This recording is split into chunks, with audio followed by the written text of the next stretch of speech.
we can all, if we're not careful, put the work of the ministry in front of relationship with the Lord. And I don't think any of us necessarily have this intention. And what God really reminded me of in that season is relationship with Him. That's the goal. That's the prize. It's His presence. And it causes a lot to shift, to help to eliminate some of that striving. Hey, I'm Andrea Olson. I've been leading worship and training worship leaders for nearly 20 years, and my mission is to support worship leaders just like you in volunteer-supported ministries because I know what it's like. I've been there. It's amazing, but you have a big job, and sometimes you might feel a little bit alone. But I'm here to remind you that you aren't. We'll cover spiritual and leadership growth, practical resources, and get encouragement from other worship leaders from all over the world. I truly want to see you lead from the overflow, not the overwhelm. So grab a cup of tea or coffee and join me. Welcome to the Overflow Worship Podcast. Hey, before we get started with today's episode, I just wanted to say thank you. Thank you for joining us on this journey and being a part of the Overflow Worship Podcast family. As a token of my gratitude, I want to give you a free gift, and I hope that it will inspire and encourage you on your journey. I am so excited to share with you the Healthy Team Toolkit that includes my top 5 tips for a healthy team, plus a brand new 5-week devotional series to help you and your team grow together while taking some of the weight off your shoulders because we've done the prep work. Because we know that this calling to worship ministry is about so much more than making music. Week by week, this toolkit and devotional will guide you and your team through the essentials of private worship, relationship building, and servant leadership as you all work together to steward the atmosphere of worship in your church. So if you're ready to transform your team, sign up today for this completely free, amazing journey at overflowworship.com/healthy-team. If you want to get this totally free 5-week devotional and healthy team toolkit, just head on over to overflowworship.com/healthy-team. Well, I am so excited about today's podcast episode. I'm excited because it's 2024 and it's new year and just kind of, I don't know, gives a fresh perspective, a fresh outlook on things. But I'm excited to have a guest on the podcast for the very first time. So welcome with me, Jen Smale. Thank you so much for being here. Thank you so much for having me. It's like so much fun. You were on the Worship Probs podcast once, so I'm like, we've had a chance to talk before, and obviously came to, your Overflow conference last year. But it's so fun to get to talk in this context. Yeah. So thank you. Yeah. Oh, absolutely. It's my honor to have you. And I was just thinking about how, it was so fun to be on the Worship Probs podcast. And then, it's kind of a whirlwind, the conference weekend. I feel like I chatted a little bit with you guys, but I'm kind of like running around Yeah. like a chicken with my head cut off. But I know we were in the same building. We were. Yeah. Yeah.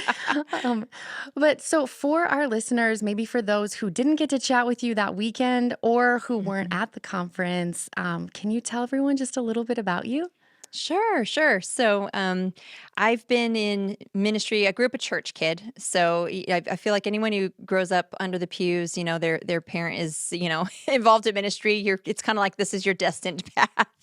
Yeah. So I grew up, my mom was the worship leader at our church growing up. And so I've been around ministry my whole life. But about around the age of like 16, I had that at a, summer camp type of experience where I really felt kind of like pursuing the direction of being in worship ministry was what God had for my life. And so, started a youth worship team, which was, we were so bad. Everyone's got those humble beginnings. I remember my pastor once saying to me, he's like, yeah, maybe you guys would rehearse. I would just have to leave the building because it was awful. And I'm like, yeah, it was. Thanks for your honesty. But Love the honesty. Yeah. I could take that. But so I've spent a lot of years, probably the last, I was counting earlier today, it's going on 25 years, just serving in the local church, wherever God kind of called us to in different seasons. And anytime you're in church too, you can get pulled into a lot of things. So it's like, worship leading is kind of like the calling card. That's been the main thing I've, done for the majority of years. But, there's been, I've done mentoring and young adult ministry, women's ministry, there's all these other things that, we tend to get pulled into. But worship has just always kind of been that main lane for me, and singing and songwriting, that sort of a thing. So, that's the one side of it. But then I'm also a wife and a mom. My husband and I have 5 kids. 2 of them are adults now, and I use that term very loosely.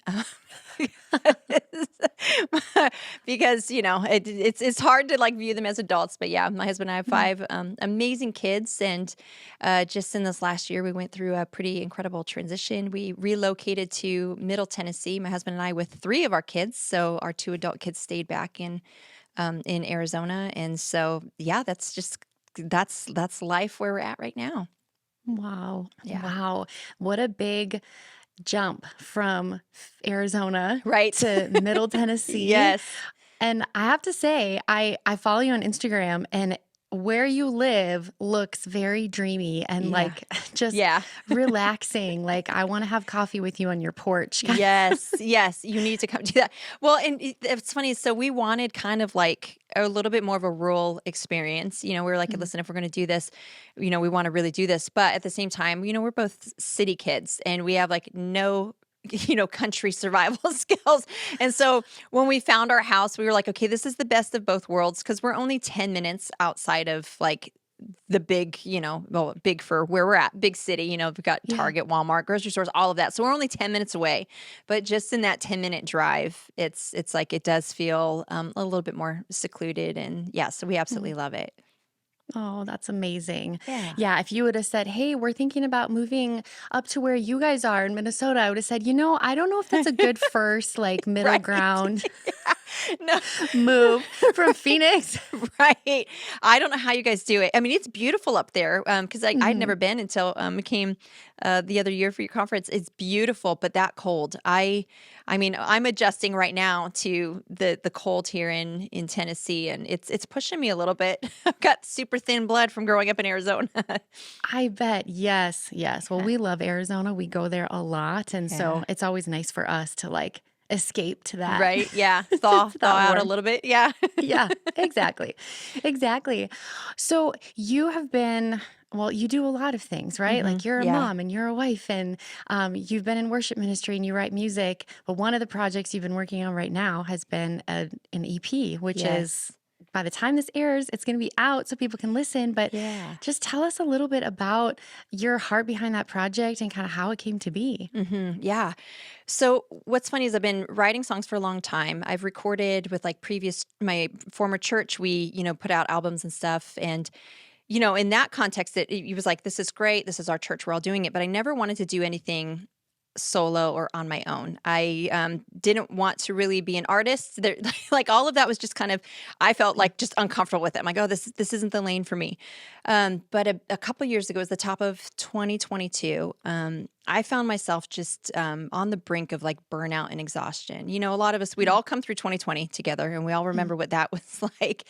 And I had gotten sick at the end of 2020. I'd gotten COVID, and then I'd gotten bacterial pneumonia on top of it, and then something called valley fever, which is like a fungal infection that impacts your lungs.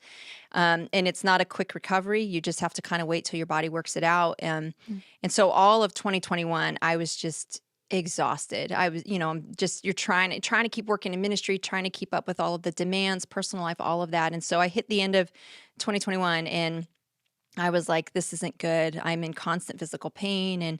And so I decided early in 2022 to take a sabbatical. And I was really grateful because my pastor was awesome about it. And I just said, I literally walked in. I was like, I have to take a break, and I have to do it now. Or, I don't know what's going to happen. And so I had the team set up where they could carry on without me. But so I took that break, and it was incredible because I thought like, okay, the Lord is gonna, we're gonna kind of come to a place of rest. I'm gonna, dig into the Word and spend a lot of time with Him, and get my health, into a better place, even emotionally and spiritually, and all of this. And those things happened, but it was just kind of in a different way. It was in this time of sabbatical, and I was spending time in the Word, and I was, really praying a lot, and I felt like the Lord was drawing me to stories in the Old Testament of the Israelites. If we look at their stories, and it's easy for us to be like, man, look at them. Why couldn't they just follow God?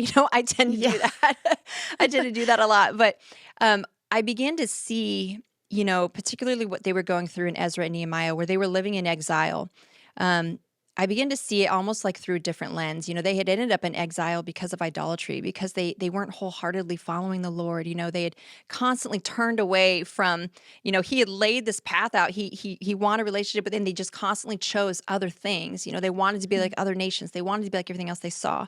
And the book of Nehemiah opens with Nehemiah praying. He has this realization of how far they've fallen, like as a people, and they're in exile, and he's broken. And he starts with this prayer of repentance. And I was reading this one day, and I felt like just the words castles and kingdoms came to my mind.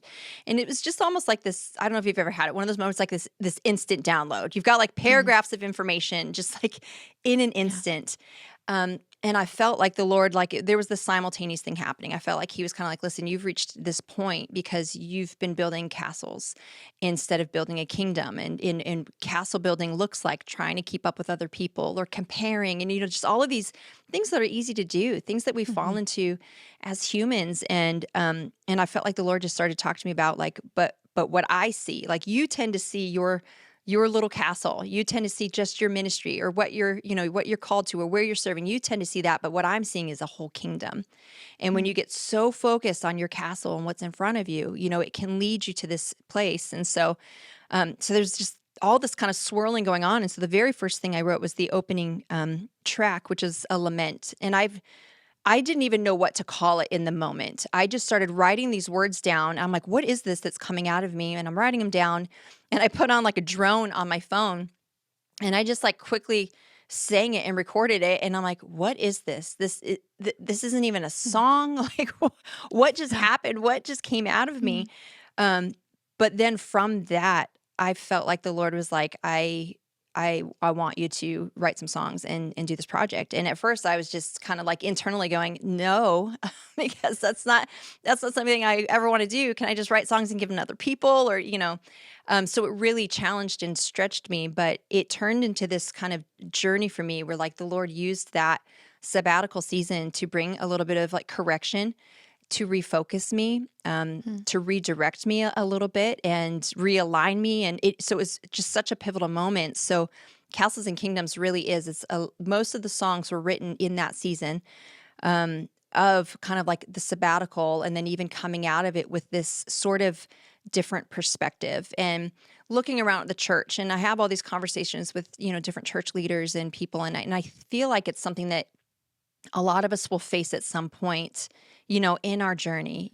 We can all reach this point of exhaustion, or we can all, if we're not careful, put the work of the ministry in front of relationship with the Lord. And I don't think any of us necessarily have this intention, to, I don't even think we sometimes realize it. And I'm not saying that there's anything wrong with, with wanting your church to grow and serving. Like, I'm not saying there's anything wrong with those things, but I do think that we have a tendency to put those things in front of our relationship with the Lord.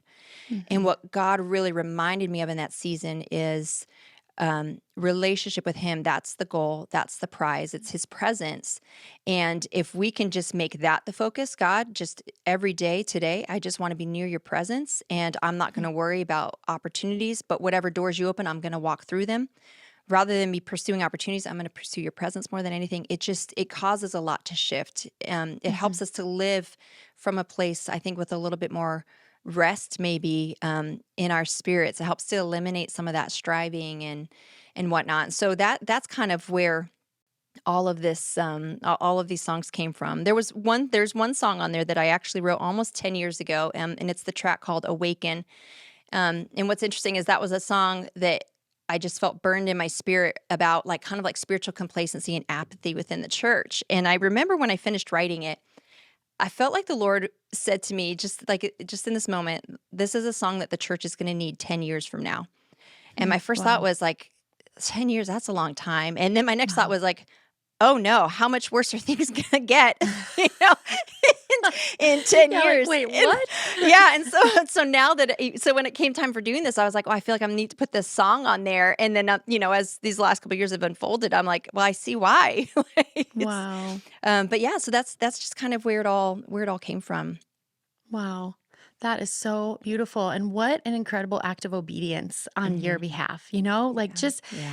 hearing you tell the story and hearing how like you had to let go of things, right? You had Yes. to walk in obedience. I mean, maybe you would have made it another year, right? Like Right. maybe you would Right. have lasted another year before completely having the bottom fall out, but you Right. knew like I got to do something. And that Yes.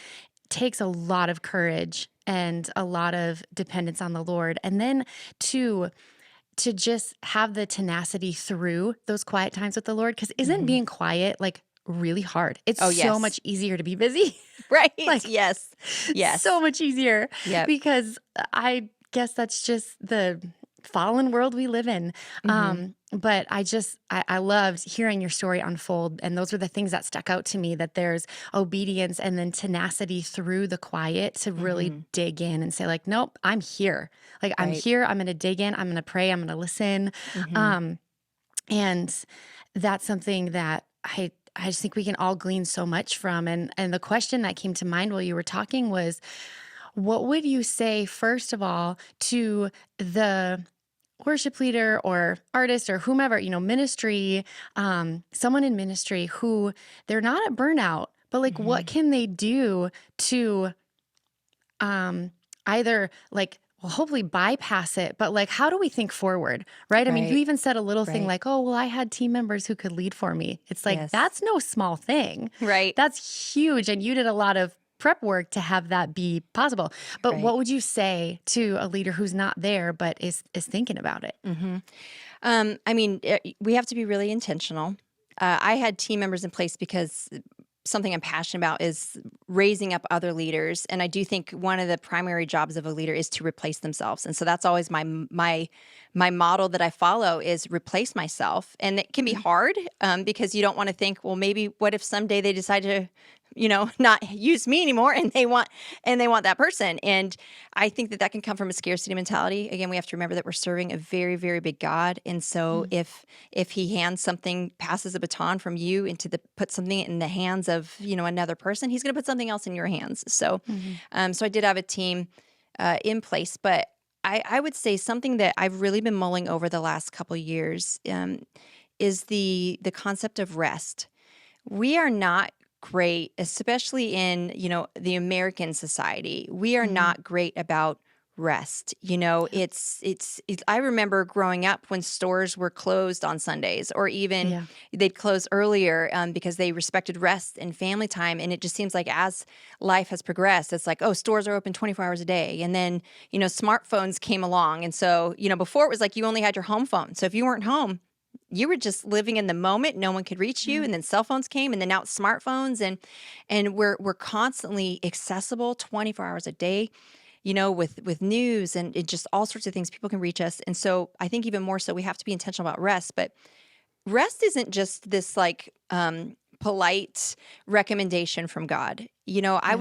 I've been reminded as I've studied through the Old Testament, I'm like he didn't recommend rest. God commanded rest and Sabbath. And he modeled it and he commanded it. And he did that as a gift so that we could remember that, listen, all of this working within ourselves, at the end of the day, it's God who is the one who can work more than we can work. He can open more doors than we can open. Like we tend to work ourselves to an end, and we strive and we do all of these things. And rest reminds us of our dependence on God and our reliance on God. And so I really kind of have been going, okay, God models rest. We see rest in seasons. I was thinking while driving earlier that, right now it's winter and all the trees have gone dormant. And I'm like, even nature follows Hmm. a pattern Yeah. of rest and recover, and so that you can come back strong. So I would say, for leaders, it's hard, especially like if you add being married and having kids and you add all of these other things on top of it. And, people are like, oh, that's easy to say.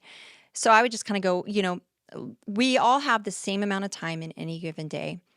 And so we have to look at our lives and kind of go, okay, where can I carve out time, or what can I implement in that will start to give me some element of rest? So like a few years ago, I started using the do not disturb feature on Mm, my iPhone, and so at a certain time of night, my phone just switches to that. And so I won't be alerted anymore, so that's one way of starting to give my mental space and even some of my emotional space a little bit of a rest and, a calm down. And, um, So whatever that looks like, whether it's like one afternoon a week where, you put the phone away, or, we have to be intentional about it. And we have to remember, it's not just a polite recommendation from God. It's a command, because he's wired us a certain way. He knows the way he designed it. It's kind of like we're all trying to operate some new machinery without reading the owner's manual. And it's like, no, this is something that God built into us that we need. We need it spiritually. We need it emotionally. We need it physically. So, reaching that point of being able to rest for me, it wasn't easy. I fought it. I kicked,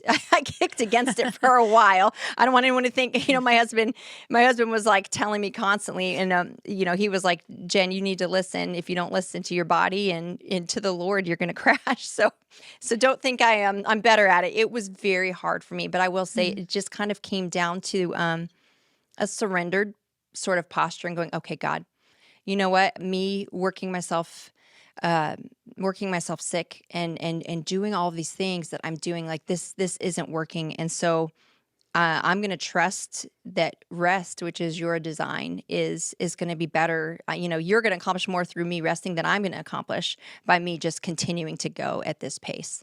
So I would just say, whatever you can do, look at your life, whatever you can kind of cut out, even if it starts small, even if it's, 20 minutes a day. I don't have my phone near me.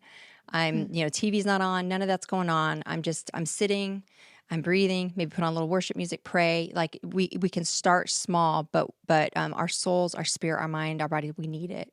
Amen.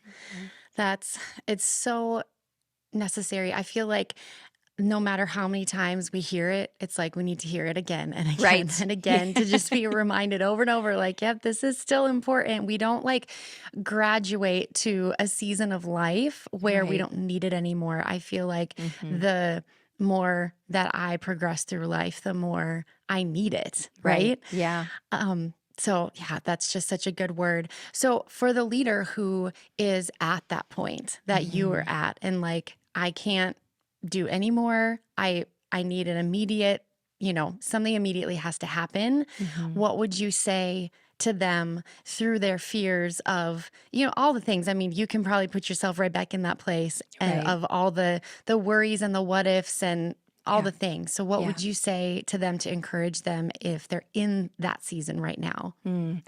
I would say some honest conversation with their pastor is probably needed, and then honest conversation with God.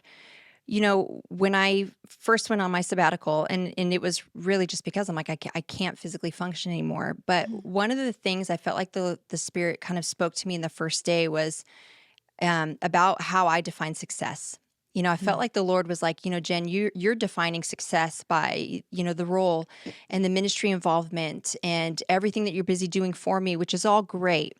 But I see success as relationship and faithfulness in our relationship and closeness with you, and then I'm reminded of passages where, one of the most sobering scriptures, I forget where in Matthew it is, but Jesus is he's telling the story about how in eternity, people are going to come to him and they're going to say, we casted out demons in your name. We healed the sick in your name. We did all of these things in your name. And the Lord's going to say, depart from me. I never knew you. And I'm like, that's terrifying to me. That it's possible to be so busy doing things for God and forget that what he wants most is for us to have an intimate and close relationship with him. That has to come first. And other things can come and they can go, and we can absolutely serve and do other things.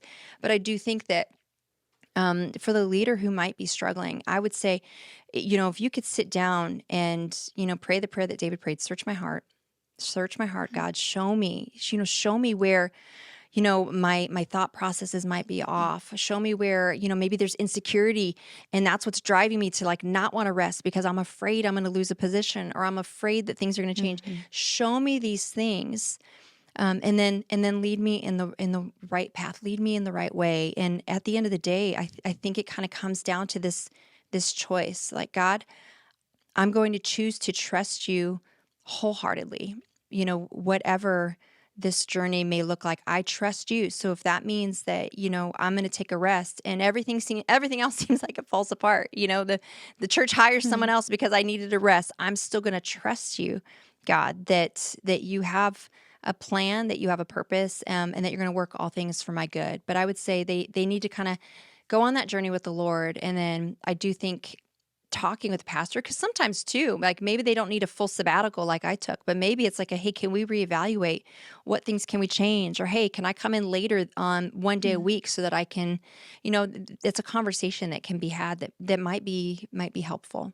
Absolutely. That is so good. It makes me think of just this concept that I don't know, I feel like the Lord impressed on my heart when I was going through a transition out of a church position that I had been in for a long time, and just felt like I knew it was time, but it was scary and it was Yes. unknown, and I felt like I didn't want to let anybody down, and just Right. kind of all of those complex emotions that Right. come with the transition. But the Lord reminded me that like there was things that he of course wanted to do in me, Hmm. but it had like less to do with me and more to do with the big picture and what Right. he is doing, like in that church, in Yep. those leaders at that Yep. church, and the people that attended that church, and then Yes. in me and the place that he was sending us to that I didn't even know about. Right. And so sometimes that yes to some space, a sabbatical, or Hmm. whatever, quiet time, rest, whatever that looks like, that yes is perspective. Yeah. It's like we get Absolutely. that perspective shift and the reminder to take a step back and look at the big Hmm. picture and like, okay, like just like you're saying, castles and kingdoms, Right. right? We Right. zoom out and Yes. realize like, okay, this is Yes. not about this. Right. And I need Absolutely. to rest in Yeah. order to see that it isn't about this. Right. Well, and that yes in that season led to a whole like it was like a domino effect of yeses then that kind of carried us through the last year, because in that sabbatical time, I got my heart recentered on, okay, God, more than anything, I just want to be close to you and I want to obey you and I want to be faithful with whatever you put in my hands. Mm, So, whatever that looks like, if that means you want me to step down from something, if that means you want me to pick up, then my answer is yes, but I'm just going to obey you. So what's interesting is I came back from my sabbatical and I was all like, yeah, woo, I'm rested, I'm feeling great. But then about within a month of being back in, I felt like the Lord was like, okay, so now I want you to step down. And mm, I was like, are you kidding me? I just took a rest, and like, are you like, our church had just gotten into a building. We had this like miraculous thing go on, like momentum was building, and I was like, yes, this is what we've been waiting for. And I'm like, and now you want me? So I wrestled. I mm, wrestled for months praying, and like I was broken again, and I'm weeping, and I'm like I felt like the Lord was really making it clear, but I was pushing against it just because I thought that's a big thing. It's one thing to ask me to take a few weeks off and have a yeah, sabbatical, but to ask me to step down from something mm, that I love, from a place where I feel like we really are getting momentum and things are just starting to get exciting. And I remember the kind of breaking point in that situation. It had been a few months. It was in the summer. And I was praying again. I mean, this was a daily conversation with my husband. It was a daily prayer. My poor husband, bless him. He puts up with a lot. And I was like, I just don't know what to do. And one day he looked at me and he was like, Jen, you know exactly what to do. You just don't want to do it. mm, And I was like, oh, so I'm praying, every day. I'm like, Lord. So I was getting ready to go in and lead worship on a Sunday morning. And I'm praying again, like, Lord, just make it clear. And I just kind of felt like I heard these words in my spirit. And I felt like the Lord said, you would rather hold on to the scraps that you know than open your hands to the unknown. And not that mm. he was referring, like, not that what I was doing was little, but it was almost Yeah, like I was just so yeah, desperate to like hang on to this little bit. I was too afraid. And that's really what was at the root of all of it is I was too afraid that if I let go, God wouldn't put anything else in my hands. mm, And so this is something I'm actually still living right now. So when he said it that way, I was just like, okay, God, I'm all right. And so I transitioned out of my position, and that's what led to, oh, now I want you guys to move. And we're like, what are you doing, Lord? And like, okay, we're moving now. And, and like putting out music, there's all of these like unknowns. And even now I'm still living in the, okay, God, my hands are open. We've been here 7 months and I'm not in a church position. Ministry's been, slow for lack of a better word. And I've just been kind of existing in this tension of, okay, I'm abiding and I'm waiting on you. mm, And I like to be busy. That's, you said earlier, that's my thing. I could just find something and get busy. And I'm like, I've reached a point where I'm like, okay, God, I've learned anything these last few years. I don't want to do things just to be busy. I want to wait on you, and I want to abide in your presence every day, no matter how like uncomfortable this is. And you're taking a really long time with this open hand thing, and I'm waiting and waiting.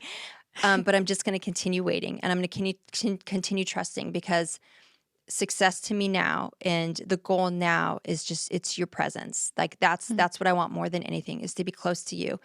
When I die and when I come into eternity, I don't want to hear I didn't know you. I want to hear well done. And so that's what the focus is right now. And so that's really helped carry me through, sabbatical, through stepping down, through taking some risks, through transition that's hard. Like that's been the anchor that has just helped me to keep my peace in the midst of all of this. Wow. Yeah. Well, and I think that is just an incredible reminder for all of us that that's where God wants our hearts, right? Just totally surrendered.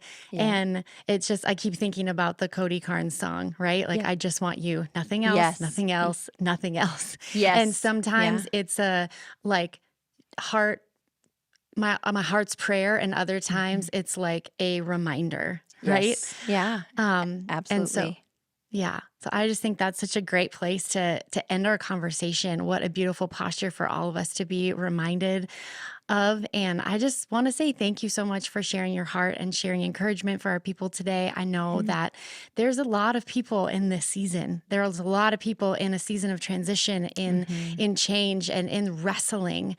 And so to know that they're not alone is such a gift. So thank you so much. And I would love it if you would just share where people can get in touch with you, where they can find your music, because when this airs, they can listen to your new album, Castles and Kingdoms. Yeah, I would love that. So, the music, it'll be available everywhere. So Apple Music, Spotify, YouTube Music, Amazon, it should be everywhere. So if you just search it, you'll find it. I do have a website, www.jensmale.com. So you can connect with me there. I'm on Instagram at Jen Smale. It's not too hard to find me. So so those are probably some of the best ways, but yeah. Awesome. Amazing. Well, we'll stick all of those links in the show notes too, everybody, so that if you're just feeling like you just don't want to type it in, you can click it and you get right there. Yes. Amazing. Great. Well, thank you so much for being here, Jen. I really appreciate it, and just grateful for you and for your ministry, and excited for all that's ahead for you. Thank you. Thank you so much for having me. Absolutely. Well, everybody, that wraps up another episode of the Overflow Worship Podcast. Thank you for being here. We appreciate you all, and just want you to know that we're with you, we're for you, we're praying for you. And until next time, keep on thriving.